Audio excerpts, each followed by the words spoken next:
हे बघा, आज आम्ही करणार आहे पालक पुरी. आणि हा मी पालक आता मी स्वच्छ पालकची धुवून मी आता शिजवून घेतलेलं आहे. हे आता थंड होईपर्यंत ठेवून देणार आहे. थंड झाल्यानंतर मी हे पिठामध्ये मळणार आहे. हे बघा, मी पालक पुरीसाठी पीठ घेतले. माझी हे 2 वाटी गव्हाचं पीठ घेतलेलं आहे. हे आता आपण बारीक म्हणजे चाळून पीठ घ्यायचं आपण. हे बरोबर माझं 2 वाटी पीठ आहे.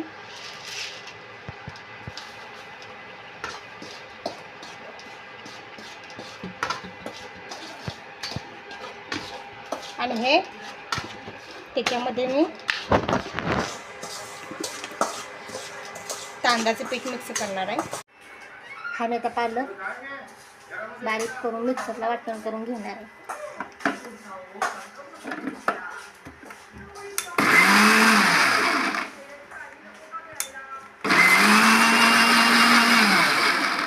हे बघा, आता आपण हे तयारी करून घेतलेली सगळी आता पालकपुरीची. मी आता मसाले घेतलेत काय बारीक कोथिंबीर चिरून घेतलेले आहे, तीळ घेतलेलं आहे आणि ओवा घेतलेला आहे. आणि मगाशी मी आपण पिठामध्ये थोडासा रवा टाकायचा मी विसरले.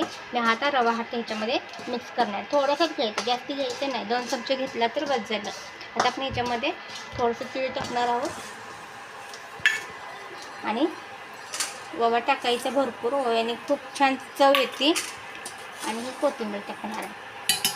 आणि हे बघा, आपलं आता पीठ मळून झालेलं आहे. त्याला आपण आता थोडंसं तेल लावून आपण एक 10-15 मिनिटांनी आपण ह्याच्या पुऱ्या करून घेऊ. तोपर्यंत छान पीठ मुरते आणि पुऱ्या करायला आपलं पीठ तयार होतं. हे बघा, आपलं आता पीठ हे तयार झालेलं आहे पुऱ्यासाठी. आता आपण हे छोटे छोटे असे गोळे घेऊन आपण असे आता पुरी करणार आहे. आता मी खाली ह्याला तेल लावणार आहे आणि ह्याला सुद्धा थोडंसं तेल लावणार आहे. आणि छोटे छोटे आपण असे गोळे करून आपण पुऱ्या करून घेणार आहे.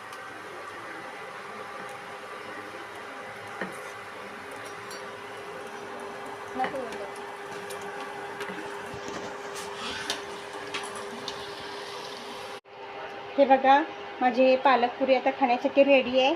आणि आपण कशासोबतही खाऊ शकतो. दह्यासोबतही खाऊ शकतो आणि सॉसबरोबरही खाऊ शकतो. माझा आजचा व्हिडिओ तुम्हाला कसा वाटला ते मला कमेंट करून नक्की सांगा. आणि माझ्या व्हिडिओला लाईक करा, शेअर करा आणि सबस्क्राईब करा. धन्यवाद.